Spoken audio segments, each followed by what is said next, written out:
entendemos, ¿no?, por abuso psicológico toda aquella dinámica de relación en la cual una persona termina ejerciendo un control que resulta dañino sobre la otra persona. El karateka Fernando Torres Baena niega ante el juez todos los abusos sexuales que se le imputan.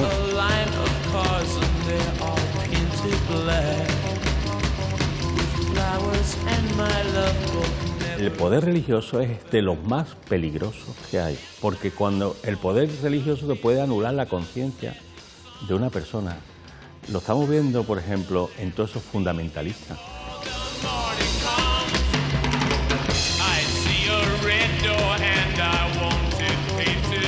Lo pasé mal. Yo en mi libro lo que denuncio es eso, abuso de autoridad, maltrato psicológico. Que la cuestión está en la desigualdad de poder. Una persona que tiene más poder sobre otra, pues abusa de su autoridad. Pero luego mi experiencia con Dios es otra cosa.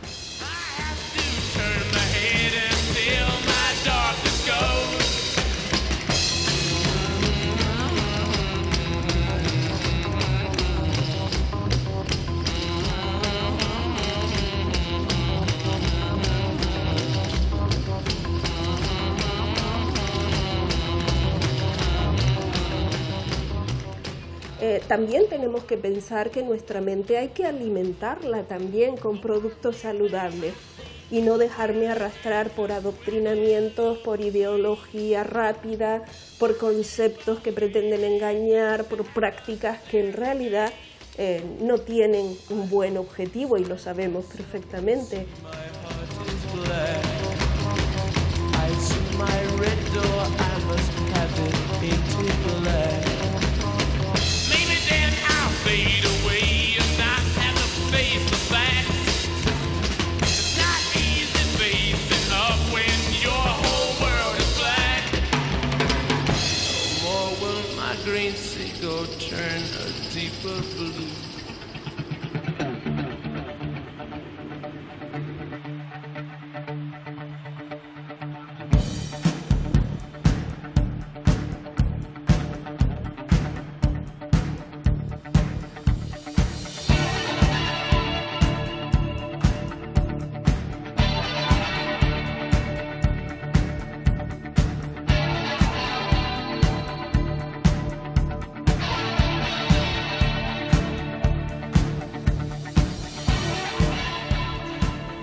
Los libros son el alimento de la mente, del pensamiento, y necesitamos realmente un pensamiento crítico, bien estructurado, para pensar la realidad, para tratar de tener ideas acertadas acerca del mundo en que vivimos, para imaginar futuros menos distópicos de esos que nos presentan las series y las películas de ciencia ficción.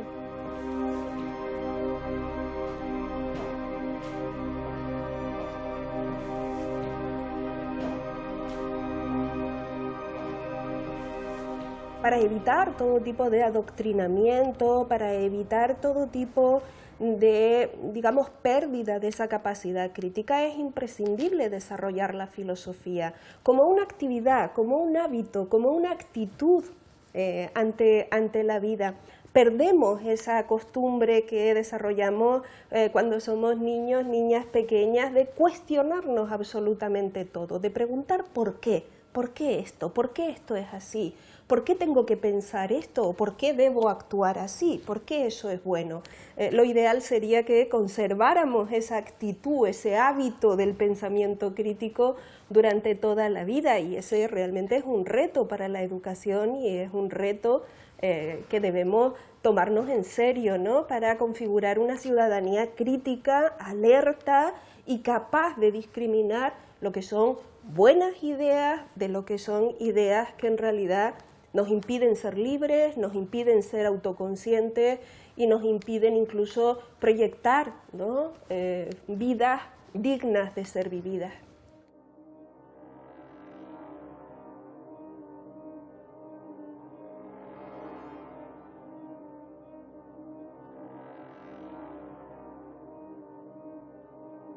De la misma manera que nos preocupamos por la salud de nuestro cuerpo, también tenemos que pensar que nuestra mente hay que alimentarla también con productos saludables.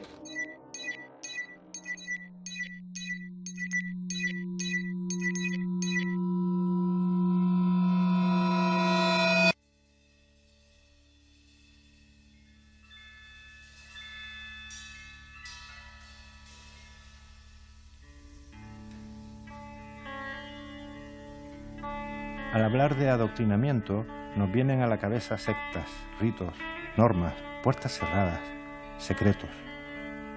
La masonería es una de las organizaciones más antiguas del mundo que aún hoy sigue en activo. Hoy nos adentramos en una de sus logias en Canarias.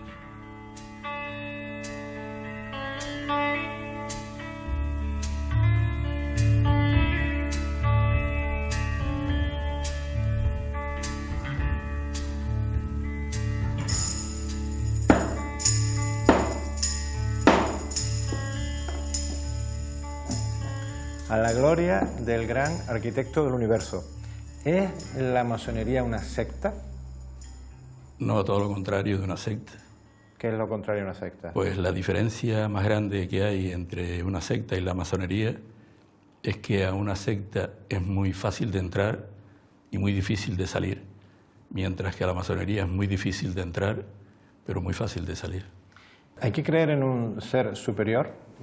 ¿Quién es el gran arquitecto del universo? En un principio creador, es una cosa que... hay un principio creador en el mundo. ¿Es un Dios no, de alguna confesión? Hay que creer en un principio creador. Vamos a ver, es un tema que está unido a la tradición masónica y que está unido al ritual también. Y a ese principio creador se le llama el Big Bang, ¿no? el gran arquitecto del universo. Se le venera. Estamos en un templo masónico, sí, en Las Palmas de Gran Canaria. ¿Se venera al gran arquitecto del universo en las tenidas que ustedes tienen? Se inician los trabajos a la gloria del gran arquitecto del universo, como tú has iniciado esta entrevista, y se termina también para la gloria del gran arquitecto, pero es una formalidad. Porque no se puede hablar de religión aquí. No se debate de religión. No es una asociación religiosa ni política. No, todo lo contrario, ni religiosa ni política. Ni se debate en cuestiones religiosas ni cuestiones políticas, con independencia de que cada uno pues tiene sus ideas religiosas. Mira, Antonio, este templo, el Salón de los Pasos Perdidos que está al lado, todo ese taller, ¿cómo se costea? ¿Hay que pagar una cuota como cualquier club social? Bueno, como esto es una asociación y tiene unas cuotas para entrar, hay una cuota para entrar y unas cuotas mensuales para mantener esto, lógicamente. La masonería nace como una sociedad secreta, pero hoy en día también guarda mucho secretismo. Por ejemplo, no se puede divulgar el nombre de las personas que forman parte de ella. Los que se han muerto, sí. Bueno, son tradiciones, porque claro, la masonería se crea en una época, en la Ilustración, donde se persigue al masón. Bueno, en España no hay que ir muy lejos para saber que lo estuvieron persiguiendo y que sufrían cárcel y destierro y algunos hasta la muerte, ¿no? Y entonces lo que hay es discreción sobre... ¿Y por qué esa persecución histórica hacia la masonería? ¿Qué es lo que ocurre? Pues que hay fanáticos, que hay personas que saben que los masones están vinculados pues a la libertad, a la fraternidad, a la igualdad, y eso les molesta. Pero tiene una ideología la masonería. Hay que ser republicano, monárquico, antifranquista. Lo digo por las connotaciones que tenía. Bueno, antifranquista, por supuesto. Está en contra de la dictadura. Un masón tiene que ser un defensor de la democracia como principio fundamental y se practica la democracia dentro de la masonería también. Y un masón tiene que ser tolerante también, pero de la misma manera que tiene que ser tolerante, tiene que ser intolerante con el que no es tolerante, porque muchas veces hay que aplicarle la intolerancia a los fanáticos y a esas personas muchas veces hay que moverse en contra de ellos. Una de las exigencias es ser personas de probada virtud. Buenas costumbres. ¿Qué es esto? ¿En qué consiste la probada virtud? Libre y de buenas costumbres. Libre, pues que pueda opinar libremente sobre tomar decisiones, sobre las cuestiones que se planteen, y de buenas costumbres, pues un término muy general. Ser una persona honesta. Un corrupto no puede estar... Por supuesto que no. Y debían de expulsarlo de un taller si se descubre un... ¿Ustedes han tenido que expulsar corruptos? Pues yo diría que expulsar, sí. Y además de evitar ponerle bola negra para que no entre personas que están vinculadas... La bola negra es que basta con que una persona... Se votan, bueno, es una manera de votar, que sí o que no. Es un lobby la masonería. O sea, ustedes cuando se reúnen aquí, aparte de los rituales propiamente de la masonería, luego tienen, digamos, una jornada de confraternidad entre todos ustedes. ¿Forma de alguna manera la masonería un lobby de influencia?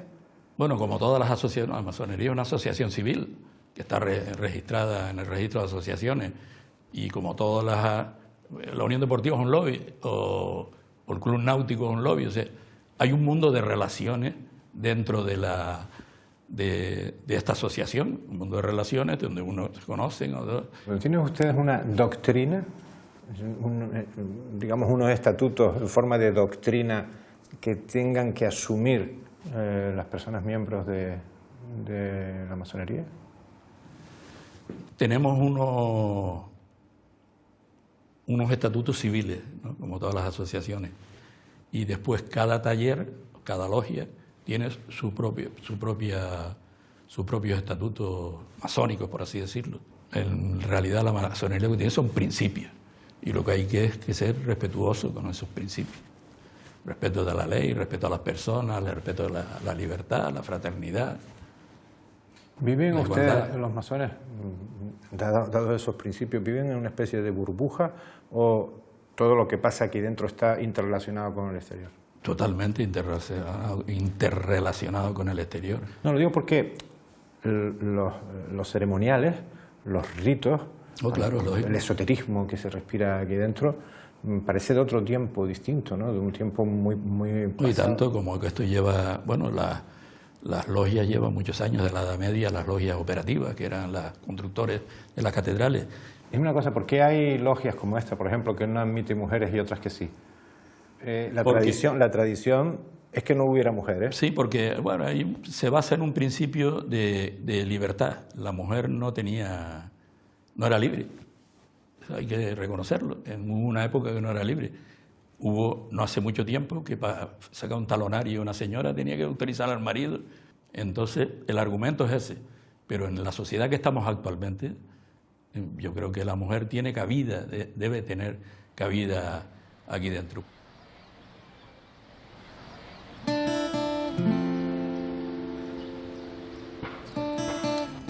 Pero si hay una doctrina que se nos imparte desde nuestra más tierna infancia, esa es la religiosa, lo que nos obliga a hablar de la Iglesia Católica. Oh, life, it's bigger than you, and you are not me, the lengths that I will go to. ¿Hasta qué punto llega a condicionar la religión nuestras vidas? ¿Cuál es el propósito? ¿Solo que seamos buenas personas? ¿Que respetemos al prójimo? ¿O hay algo más?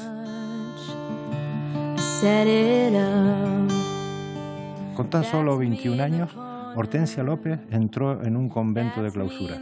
Tras un proceso muy duro, hoy ya es capaz de describir 2 décadas de lo que ella denomina la dictadura. Hola, Hortensia. Hola. ¿Qué te parece la iglesia de San Juan Bautista? Pues preciosa. De Aruca. Una mini catedral. Bueno, aquí le llamamos cariñosamente, popularmente, la Catedral de Aruca. Tú no has perdido la fe, ¿verdad? No. No has perdido la fe a pesar de todo lo que te ha pasado. A pesar de todo. Mira que te ha pasado cosas, ¿eh? En 20 años de Carmelita descalza.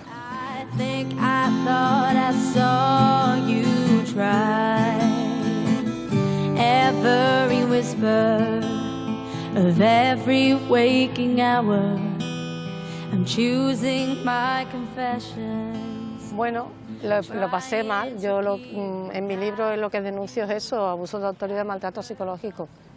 Pero luego mi experiencia con Dios es otra cosa. ¿En qué consistían los malos tratos que tú sufriste y que desembocaron en una depresión? Pues malos tratos de parte de la priora, abuso de autoridad de todo tipo. ¿Y cómo es posible que tú mantengas tu fe y tu lealtad a la Iglesia después de que todo lo que cuentas aquí en tu libro, Cuidemos la vida consagrada, demuestras que nadie hizo nada por ti pese a tus denuncias de malos tratos, incluso de violencia, como has denunciado? Pues ya te digo que una cosa es el comportamiento del hombre y otro el comportamiento de Dios, porque porque haya hombres que hagan cosas que estén mal, no por eso Dios deja de existir, Dios no deja de ser el creador de cielo y tierra, no deja de comunicarse por medio de los sacramentos, no deja de estar en la Eucaristía. Entonces mi vivencia con Dios ha sido otra cosa. En tu libro relatas una sucesión de abusos, de humillaciones y de maltratos. ¿En qué consistían? Pues yo básicamente, pues eso, en que no era persona. Básicamente, por ejemplo, abusos de autoridad, que te digo, las elecciones generales, de alcalde y tal. Pues la priora iba por la celda y dejaba el sobre, porque cada monja tenía que votar lo que la priora, el sobre que te dejaba, si no, no votaba. Sobre cerrado. Sobre cerrado. No sabías ni lo que tenías que votar. Bueno, pero... ¿Te lo imaginabas? Te lo imaginaba, total. Luego, por ejemplo, el teléfono, que si ella quería, estaba escuchando la conversación desde otro teléfono. ¿Podía escuchar la conversación que tenías en un teléfono? ¿Con un supletorio? Claro, allí teníamos 2 teléfonos. Y luego coacción, amenaza, insulto, humillación, bueno... ¿Insulto en público, delante de las demás En público monjas? y en privado. Lo que pasa, por ejemplo, allí ¿Qué teníamos... te decía, por ejemplo? ¿Cuál era el insulto más grave? Bueno, el insulto típico ahí, eres una orgullosa, no tienes humildad, que puedes... a los seglares, digamos, puede parecer una cosa muy simple, pero la manera en que se dice, y eso te duele. Que estabas totalmente controlada, aislada y estabas anulada como persona. ¿Tú descubriste que era violencia cuando leíste violencia de género al salir de allí? Vamos a ver, yo cuando lo dejé y cuando fui a casa de mi madre, yo en un telediario vi una noticia sobre violencia de género. Una mujer maltratada por un hombre, pero tal como contaba la noticia y las palabras que usaban y eso, yo me sentí identificada con el maltrato psicológico. Y dije, uy, esto es lo mismo que a mí me ha pasado. Entonces me puse a buscar en internet sobre el tema y ahí ya encontré artículos de psicólogos y así, y me sentí identificada. Digo, esto es lo que a mí me ha pasado. Pero porque la cuestión está en la desigualdad de poder, no en que sea hombre o mujer, sino que una persona que tiene más poder sobre otra, pues abusa de su autoridad. ¿Pediste ayuda y nadie te ayudó? Yo pedí ayuda y no recibí ayuda, la verdad es que no. Lo que yo percibo es que los obispos pasan de todo, es lo que yo percibo. Luego, si el motivo es otro, que ellos lo expliquen, que digan por qué no actúan. Lo que yo veo simplemente es que pasan de todo, que es que les da igual, o sea, que es que... ¿Pero sentiste que tu voluntad fue anulada por esa priora o por el sistema? Por el sistema, sí, la persona queda, la monja queda anulada como persona, totalmente. Me explico, y como eso, muchas cosas te veías anulada como persona. ¿Tu voluntad? Sí, además que tenías que pedirle permiso para todo, para ir al médico, tenías que hablar con ella, la tenías que convencer de que te dolía lo que fuera. Digo, vamos a ver, yo ahora me veo muy libre, digo, a mí me duele algo, si quiero voy al médico, si no, no. Yo no tengo que contarle a nadie, yo sé lo que me duele, lo que no me duele, y yo conozco mi cuerpo y sé qué medicina más efectiva. Es que tenía todo. Y luego ibas al médico siempre acompañada y no tenías libertad para hablar, y estabas... una sensación muy rara, vamos a ver algo. ¿Pero alguna vez te obligaron a confesarte algo en concreto? No, no es que te obligara, es que la priora esta era tan controladora que quería controlarme la confesión. ¿Tú crees que el poder también ha corrompido a la Iglesia? Pues sí, yo creo que sí. Pero vamos, que eso de toda la vida, ¿eh? Que eso no, en estos tiempos lo que estamos viviendo es que hay mucha corrupción en todo y la Iglesia también, pero el poder, yo creo que siempre el que está en el poder se le sube a la cabeza. ¿Te consta que existieran más casos como el tuyo en el Carmelo, por lo menos, o en conventos sí, similares de clausura? Sí, yo lo he visto, porque he visto pasar muchas monjas por el convento y porque lo percibe. Luego, por ejemplo, las monjas con las que yo vivía, muchas las veías nerviosas, pero como estábamos tan aisladas y era tan difícil hablar, tú veías que había monjas que estaban sufriendo lo mismo que tú. ¿Cuesta trabajo salirse? Sí, cuesta. No digo adaptarse a la nueva vida, sino salirse de un... Salir cuesta porque no encuentras ayuda de ningún tipo. Es muy difícil encontrar trabajo después de 20 años de clausura, sin estudios, sin inglés, sin carnet de conducir, es que tienes que empezar de nuevo, sin ayuda, porque es que la Iglesia no te da ninguna ayuda, una ayuda económica, una indemnización, un algo, hasta que tú encuentres trabajo, nada. es en la pura calle. Me has descrito un panorama verdaderamente espectacular. Obediencia, castigo, vigilancia, humillaciones, confesiones vigiladas, llamadas de teléfono intervenidas, digámoslo así. Se parece esto bastante a una secta, ¿eh? Depende de lo que, depende de lo que tú entiendes por secta, definición de secta, no lo sé. Yo solo sé que está todo fatal, sí. Pero la palabra secta en mi mente no lo identifico.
¿De Francisco o de Benedicto XVI?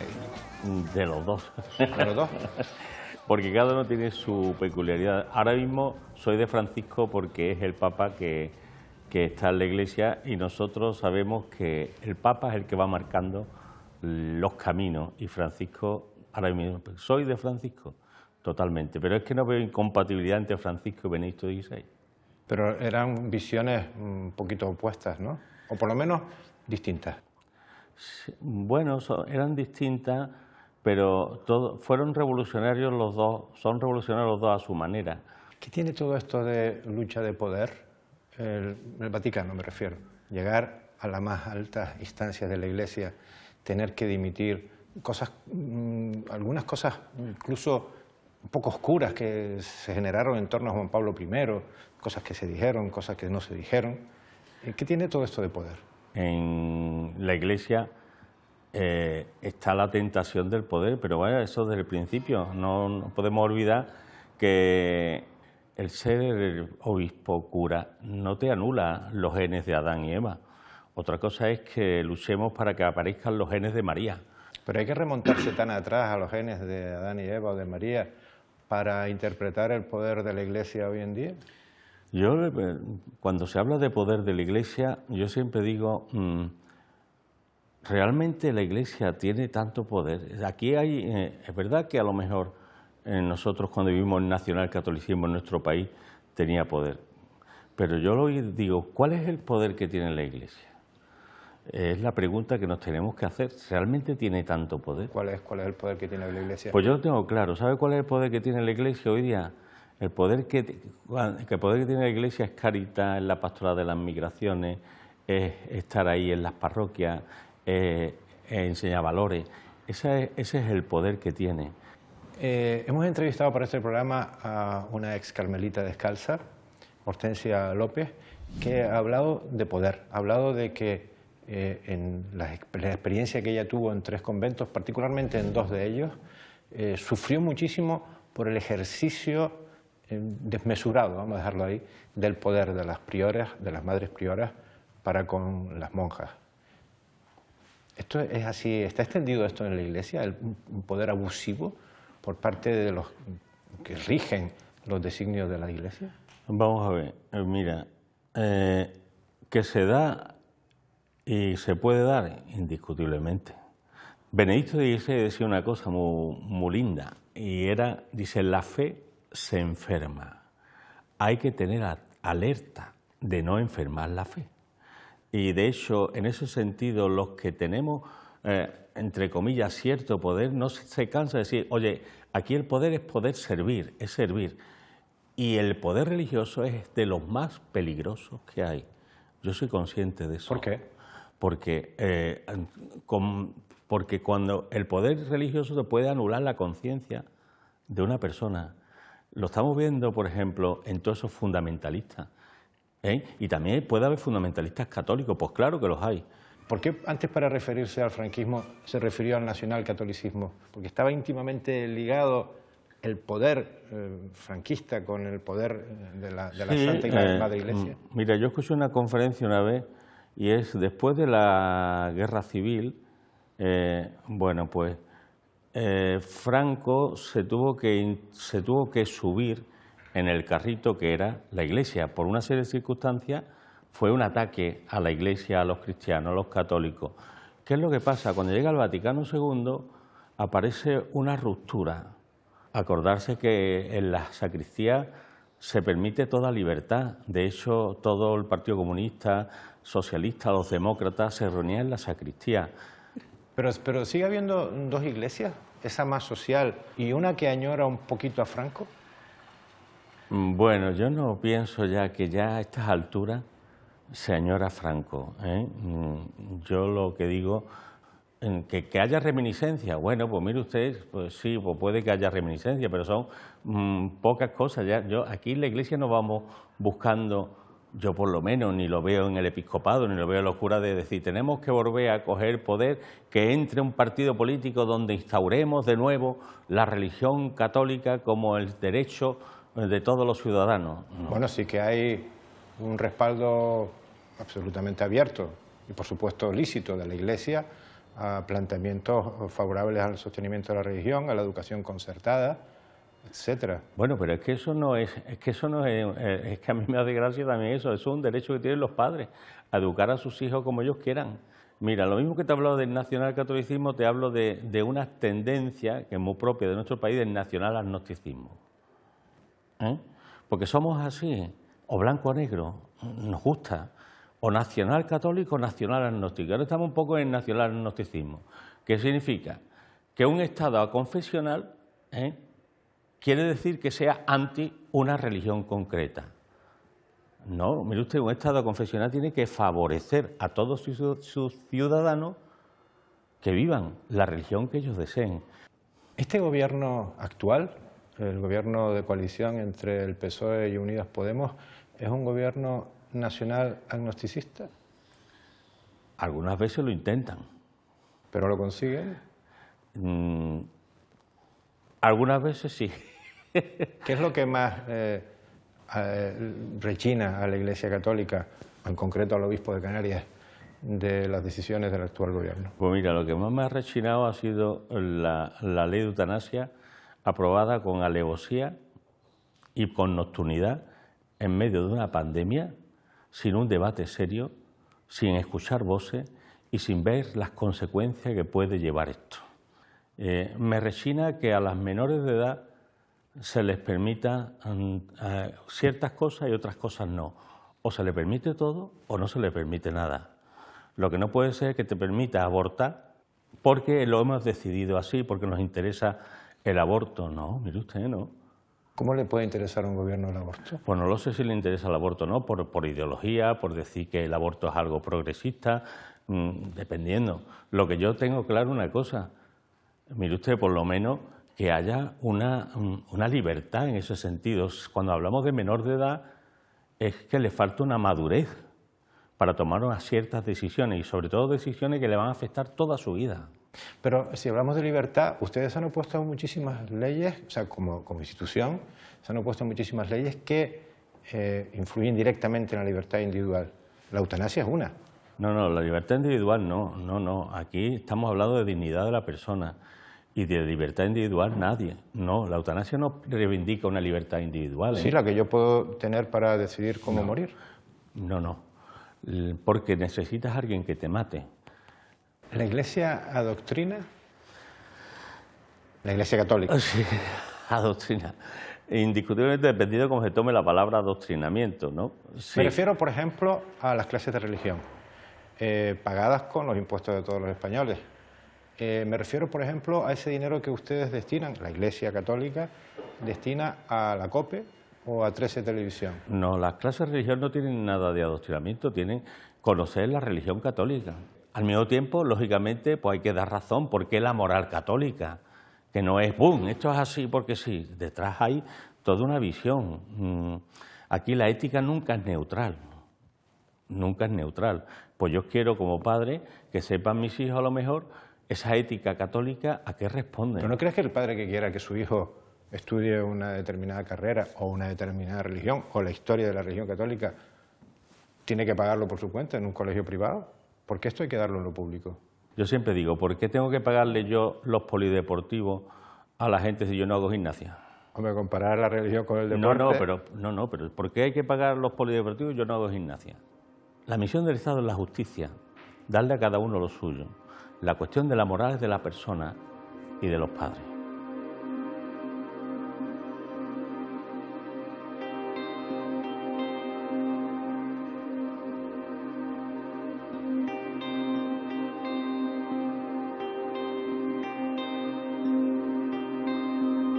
Hay un elemento que en este país no se ha roto del todo, que tiene que ver con adoctrinamiento sutil, la obligatoriedad de que las escuelas oferte enseñanza, doctrina religiosa, ¿no? Porque es doctrina religiosa, no es la historia de la religión lo que se transmite en las escuelas, sino doctrina religiosa. Es un elemento de adoctrinamiento que ha sido aceptado por todos los partidos políticos. Curiosamente, se está utilizando el concepto de libertad y hay una reutilización de ese concepto de la libertad por parte de la fuerza de derecha que de alguna manera está siendo altamente peligroso. La libertad para elegir qué tipo de actividades pueden desarrollar nuestros hijos e hijas en los colegios, pero no la libertad definida en lo que es las opciones de abortar o no, en lo que es las opciones de la eutanasia. No hay libertad o no se defiende la libertad en otros muchos terrenos, ¿no? El espacio escolar no es un espacio neutral ideológicamente, eso de entrada. Es decir, esto quiere decir que el espacio escolar es un espacio donde se transmite asignatura, contenido, ¿vale? Esos contenidos están seleccionados, están de alguna manera organizados en función de una manera también de entender la sociedad, una manera de entender la ciencia incluso, etcétera. El maestro, la maestra, el profesorado, el alumno, la alumna es consciente de todos estos elementos que estamos hablando. A veces sí y a veces no. En la escuela, uno de los elementos importantes para poder avanzar es cuestionarnos qué papel estamos haciendo y desarrollar nosotros mismos ese pensamiento crítico que si nosotros y nosotras no sabemos desarrollar en nuestra profesión, difícilmente podemos plantearlo en el desarrollo profesional con los alumnos, alumnas de secundaria o de primaria.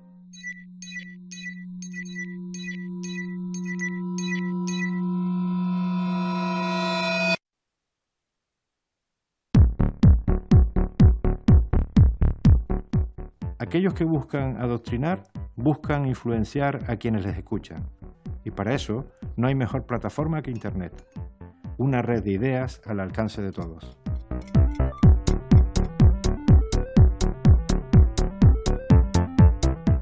¿Se están usando las redes sociales para el adoctrinamiento? Pues entre una respuesta entre el sí o el no, mi respuesta sería no. No es que los medios sociales sean una herramienta para el adoctrinamiento, son una herramienta para la comunicación, para la información, y de entre todas las cosas que se pueden hacer allá, pues habrá gente que las intente utilizar de una manera determinada. ¿Esos medios sociales generan una burbuja en la que nos estamos aislando de algún modo? Esa pregunta es muy interesante porque en realidad los medios sociales lo que hacen es ambas cosas. ¿Pueden generar esas burbujas? Sí. ¿Las generan? Sí. Pero también las rompen, es decir, todo viene dado de cómo los individuos acaben utilizando los medios sociales. Pero uno tiene que hacer un esfuerzo para estar expuesto a información y a discusiones que le saquen a uno de la zona de confort.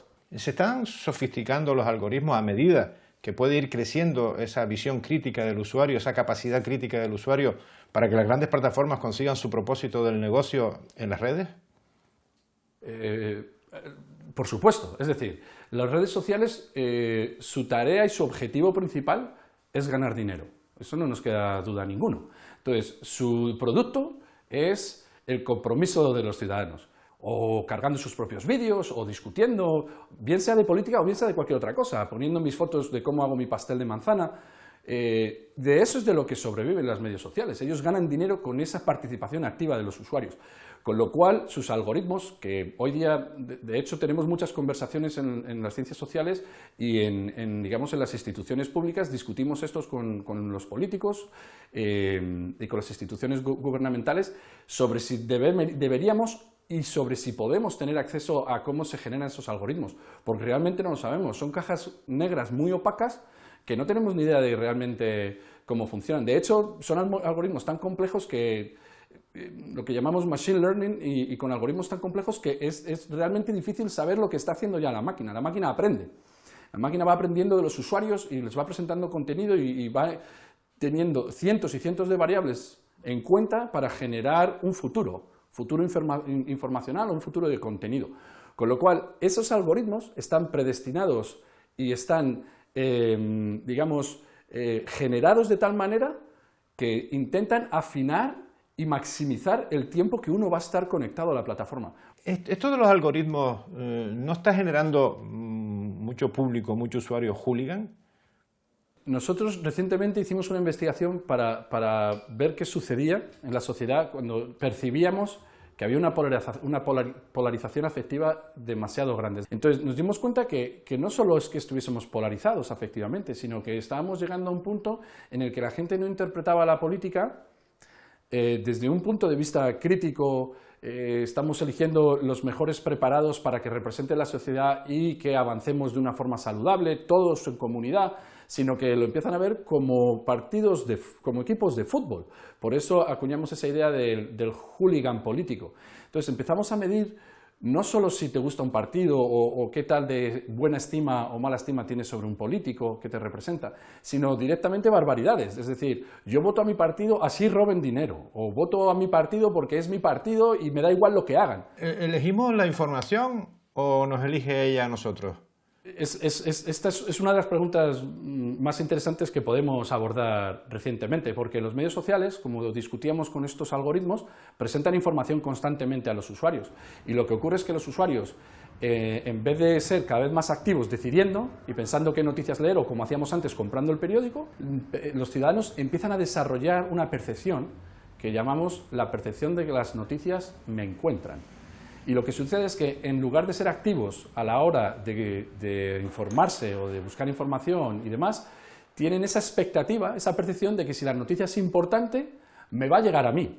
Y lo que hemos visto es que cada vez o cuanto más desarrollan esta percepción de que las noticias me encuentran, tiene una amalgama de efectos nocivos para la sociedad. Participación en democracia desinformada, voto sin saber lo que voto, también les baja el nivel de interés política, ya no les interesa tanto la política, votan menos. O sea que al final esta percepción de que las noticias me encuentran me hacen vivir en una nube de felicidad informativa, de que yo estoy preparado, ¡guau! Esto es alucinante, los medios sociales me informan de todo, pero no está sucediendo.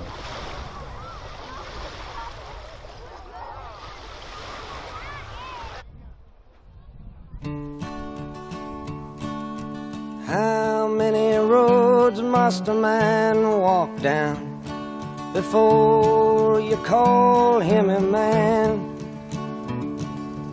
How many seas must the white dove sail before she sleeps? Entonces, ¿cuál es el papel de los partidos políticos? ¿Son fuentes de adoctrinamiento? En toparse con un discurso que constantemente habla de fuerza, de poder, de gloria, de honor, de épicas batallas, de grandeza, etcétera, etcétera, etcétera, insisto, en mi caso fue claramente imparable, sumado además al hecho que lo he investigado, lo he intentado rastrearlo con los pocos miembros de la burbuja con los que todavía tengo algún contacto, y a ellos les pasó lo mismo. El desconocimiento total y absoluto a nivel histórico de cuestiones tan elementales y tan fundamentales como son los fascismos en la Europa del siglo XX, ¿no?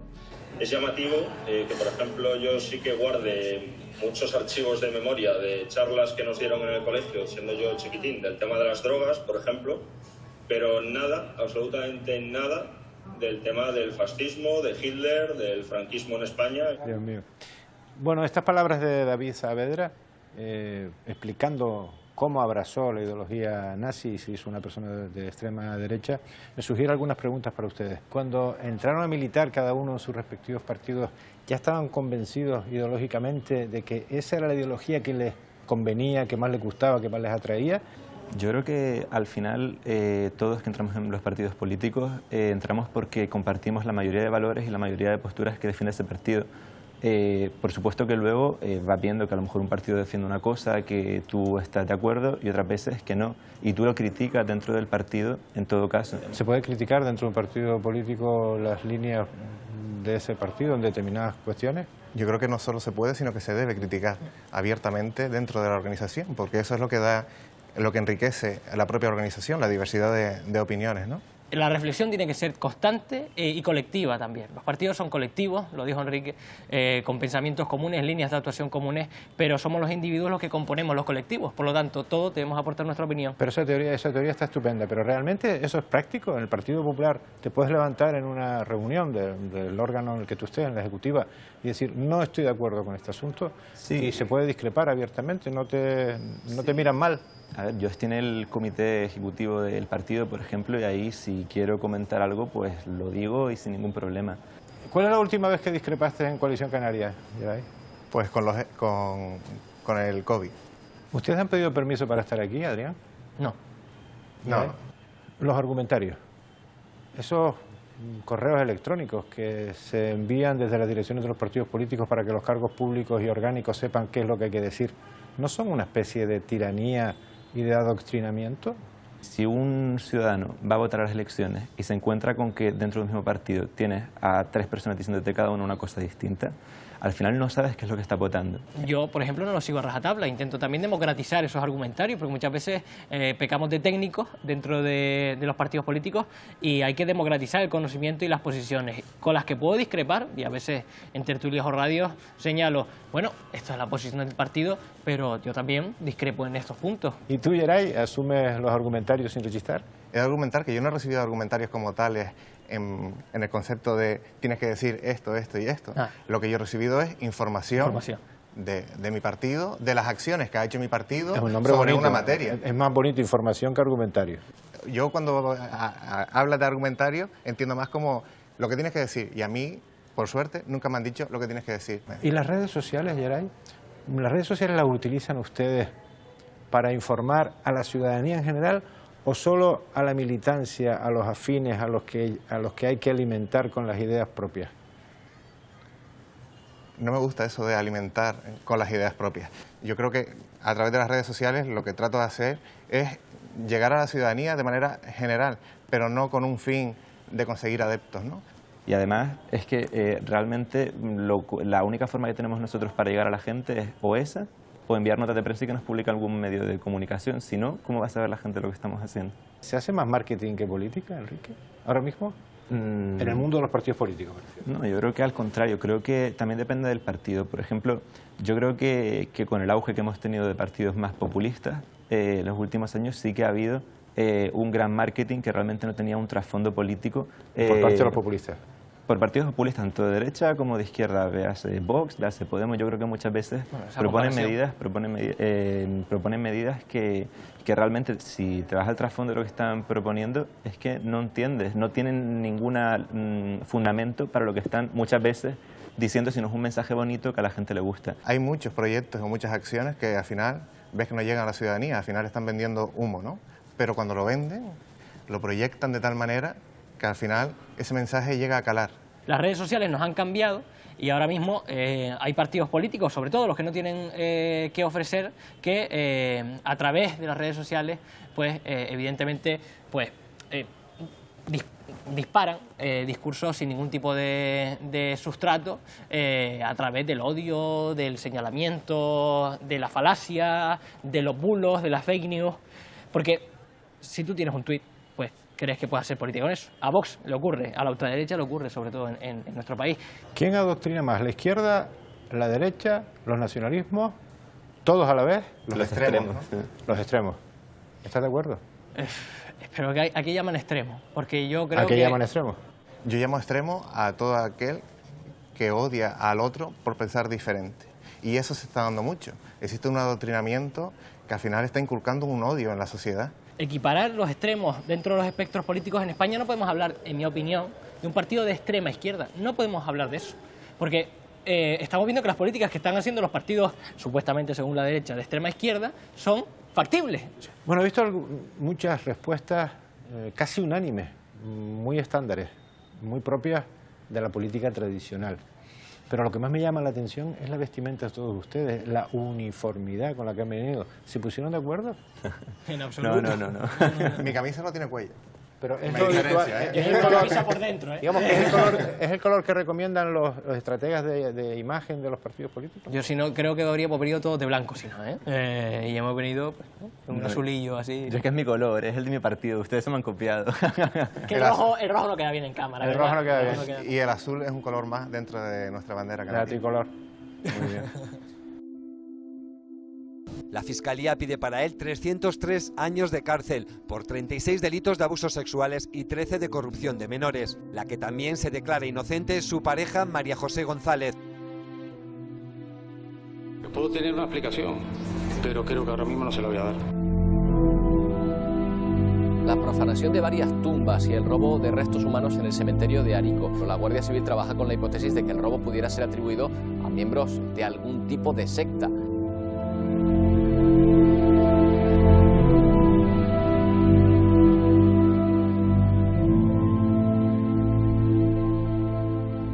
Comunidad de las 12 tribus, su felicidad y una buena educación cristiana son el objetivo fundamental para este grupo de personas que muchos consideran una secta.